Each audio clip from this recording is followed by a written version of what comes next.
नमस्कार। जय जगन्नाथ। गुरु ब्रह्मा गुरु विष्णु गुरुदेव महेश्वर गुरु साक्षात परम ब्रह्म तस्मेश्वरी गुरुवे नमः। आज सेप्टेम्बर 5 गुरु दिवस। आपण मैंने कहीपर कहीं आज दिन में गुरु दिवस पालन कराए। बहुत लोग जानी किसी जानी न जो मैंने जानी से एत गभीर जाई न आज এই বিষয়টি গভীরে আলোচনা করিয়া পাই আগକୁ উঠিবা ভিডিওটি দেখিবা। ভিডিওটি দেখিবা আগରୁ প্রথমে মু পুরাণରୁ ছোট কাহিনীটি আনিছি সেটাକୁ আগ দেখিবা। পুরাণର মহাভারতର কথা। একলব্য জଣେ ଜଙ୍ଗଲୀ ନିଷାଦ ଜାତିର ଯୁବକ।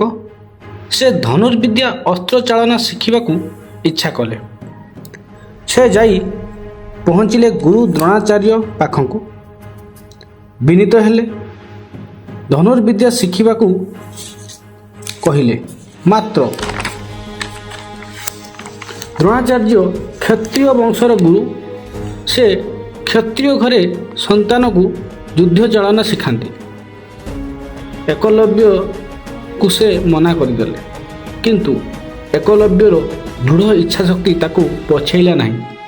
ସେ ଗୁରୁ ଦ୍ରୋଣାଚାର୍ଯ୍ୟଙ୍କର ମୂର୍ତ୍ତି ତିଆରି କରି ଦ୍ରୋଣାଚାର୍ଯ୍ୟଙ୍କୁ ଗୁରୁ ମନେକରି ଯୁଦ୍ଧ ଅଭ୍ୟାସ କଲେ ଏବଂ ଅପାର ପାରଙ୍ଗମ ହାସଲ କଲେ। ଏକଥା ଯେତେବେଳେ ଗୁରୁ ଦ୍ରୋଣାଚାର୍ଯ୍ୟ ଜାଣିଲେ, ସେ ବିସ୍ମୟ ହେଲେ।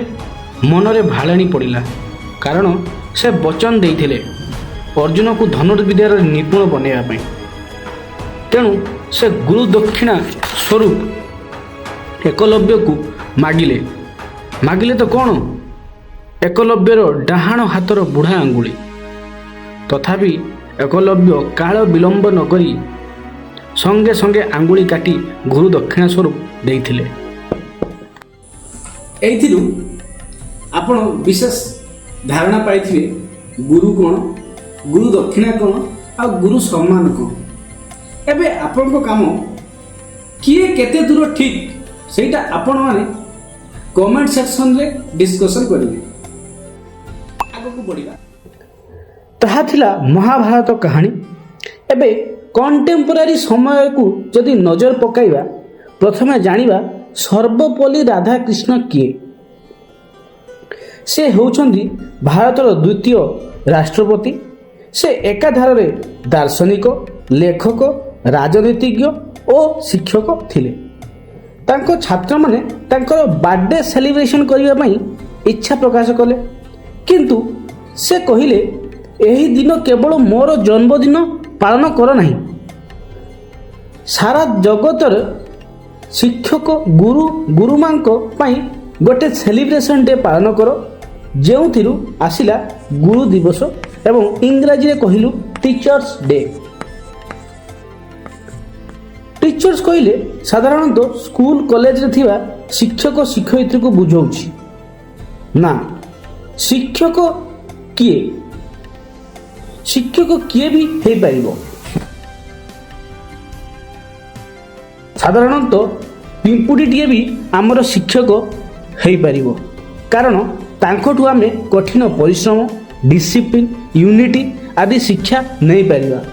ତେଣୁ ଆମେ ଯେତେବେଳେ ମା ଗର୍ଭରୁ ବାହାରୁଛୁ ଆଉ ଆମକୁ ମା ବାପା କ୍ଷୀର ପିଇବାଠୁ ଆରମ୍ଭ କରି ଚଲାବୁଲା କଥା କହିବାର ଶିକ୍ଷା ବାପା ମାଆଙ୍କଠୁ ହିଁ ଶିଖିଥାଉ।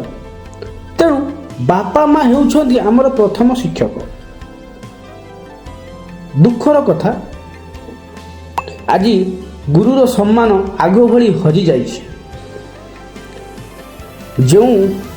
ଯେଉଁଟାକି କରୋନା ପିରିୟଡ଼ରେ ଅନଲାଇନ୍ କ୍ଲାସ୍ ବେଳେ ଆପଣମାନେ ଦେଖିଥିବେ। कॉलेज यूनिवर्सिटी प्रोफेसर लेक्चर को गाली देवा, माड़ मारिया कथा मध्य सुनिथिबे।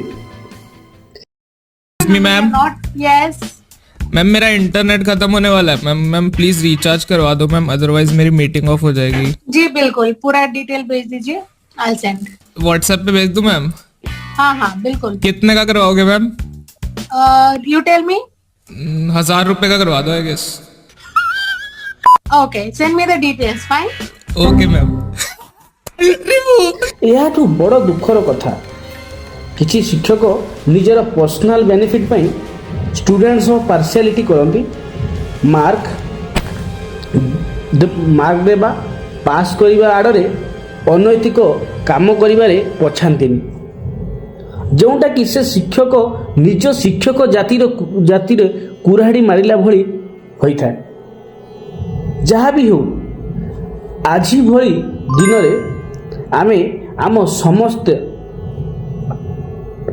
ଆମ ସମସ୍ତ ଟିଚରଙ୍କୁ ସ୍ମରଣ କରିବା, ଦୂରରେ ଥିଲେ ବି ତାଙ୍କୁ ମୁଣ୍ଡିଆ ମାରି ଥ୍ୟାଙ୍କ ୟୁ କହିବା। ଏହା ହିଁ ତାଙ୍କ ପାଇଁ ସବୁଠୁ ବଡ଼ ଗୁରୁ ଦକ୍ଷିଣା।